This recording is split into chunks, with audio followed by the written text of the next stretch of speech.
हमारा मन तुरंत लग जाता है। साधना मार्ग में भी ऐसा है, हम भगवान का भजन करने के लिए बैठे अपने घर में, तो मंदिर के सामने बैठेंगे तो हमारा चित्त तुरंत भगवान के साथ जुड़ेगा। हम सोफे पे बैठ करके भगवान का मंत्र जाप करने लगेंगे तो चित्त नहीं होगा, माला फिरती होगी लेकिन चित्त कहीं और भागता है। तो ये चीज बहुत मायने रखती है। वैसे भी हमारे अध्यात्म में ऐसा कहा है कि साधना में ये तीन चीज बहुत आवश्यक है, बहुत जरूरी है। कौन समय पे हम भगवान की भक्ति करते हैं, कौन जगह पे हम भगवान की भक्ति करते हैं और किस हेतु से भगवान की भक्ति करते हैं, ये तीन चीज पहले हमें सोच लेनी चाहिए। फिर साधना, उपासना, भक्ति हम जो भी करें।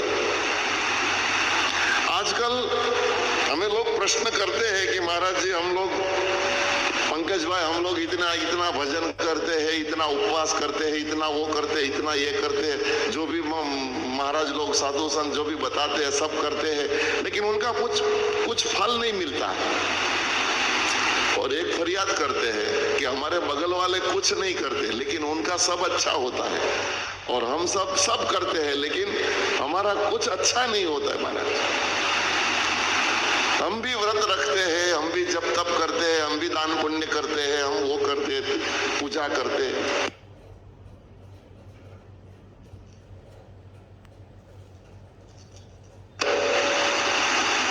बगल वाला नहीं करता है। इसका जवाब दे दूं तो उन्होंने आगे से कर रखा है, उनका कुछ सेविंग है, उनका खाता में कुछ जमा है जो विड्रॉ करके अब खा रहा है, और तेरे खाते में कुछ नहीं, तू जमा कर रहा है। बस फर्क इतना है, हैरान होने की जरूरत नहीं। जिनके खाते में जमा है वो विड्रॉ कर सकता है, लेकिन हमारे बैंक में, हमारे खाते में कुछ है ही नहीं, तो हम जमा कर रहे हैं। बाकी किया हुआ कर्म कभी विफल नहीं जाता। नाचीज बुरा काम करे तो बुरा फल मिलता है, तो भला अच्छा काम करेंगे तो क्यों फल नहीं मिलेगा? बुरा कर्म करने वाले को भी जो बुरा फल मिलता हो, तो अच्छे कर्म करने वाले को क्यों नहीं मिलेगा? मिलेगा ही। लेकिन धैर्य और विश्वास, ये बहुत मायने रखता है। और हमें संतोष नहीं होता हो तो इसके पीछे मैं जो कहने जा रहा था, इसके पीछे तीन कारण है। एक समय, हम कौन समय पे भगवान की भक्ति करते हैं। सुबह ब्रह्म मुहूर्त में भक्ति करोगे तो आपको आनंद आएगा, वो आपको संतुष्टि देगा। ब्रह्म मुहूर्त माने 4 से 6, सुबह 4 बजे से लेकर 6 बजे के समय, मतलब सूर्य उदय तक का टाइम ब्रह्म मुहूर्त माना गया। सूर्य उगे उसके पहले आप भक्ति करेंगे तो वो भक्ति आपको आनंद देगी, और वो आनंद जो है वो सच्चा आनंद है जो भीतर से निकलता है।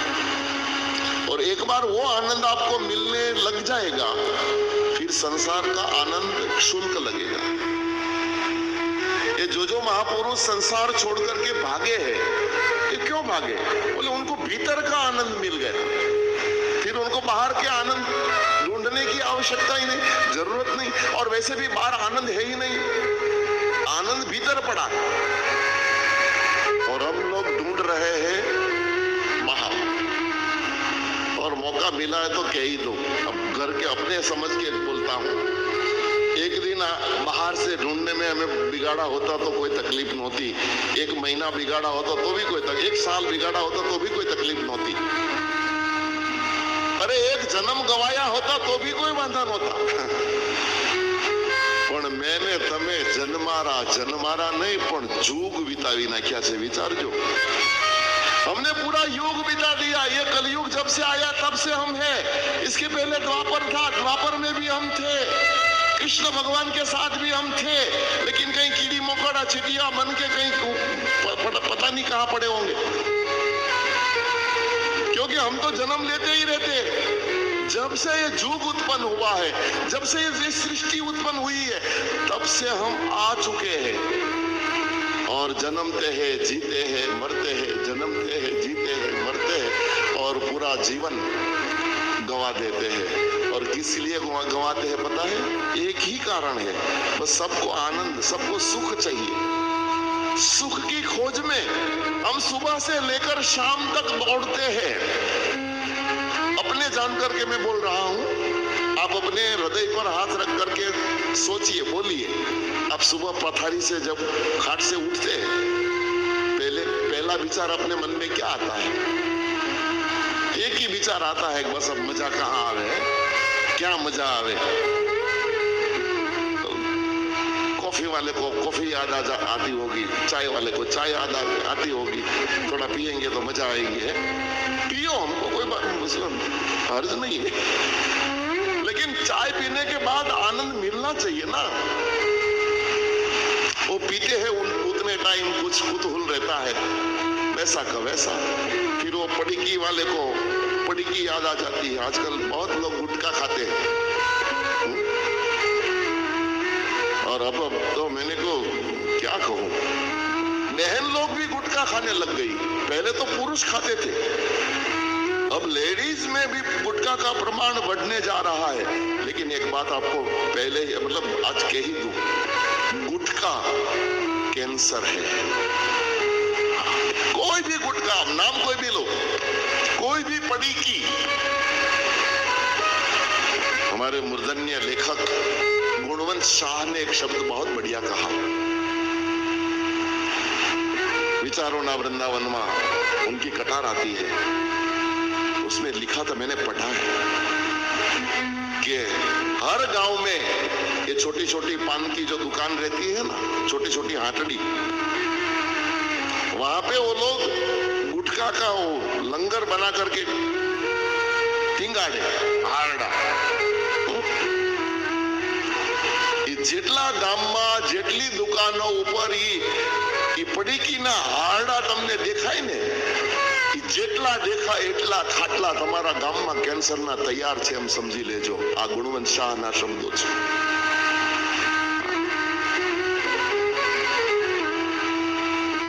व्यसन में आनंद नहीं है, होता तो मिल गया होता। आज तक कोई दावा करने के लिए, और मैं तो ओपन कहता हूँ, जाहिर कहता हूँ, और ये कथा लाइव हो रही है, ये इतने ही लोग सुनते ऐसा नहीं समझना, पूरा विश्व सुन रहा है ये कथा। अमेरिका, इंग्लैंड, जापान, न्यूजीलैंड, सब पूरी दुनिया देख रही है ये कथा। और जाहिर में मैं कहता हूँ कि यदि व्यसन में किसी को आनंद मिला हो तो आकर के हमें बतावे। आज तक कोई बंदा हमारे पास नहीं आया और कहे कि व्यसन में आनंद मिला हो। नहीं, व्यसन में आनंद नहीं।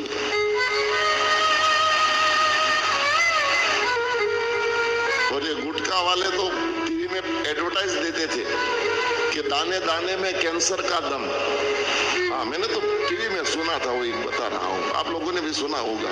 जब से मैं कहना, तब से वो एडवर्टाइज भी बंद हो गई, चेंज कर दिया।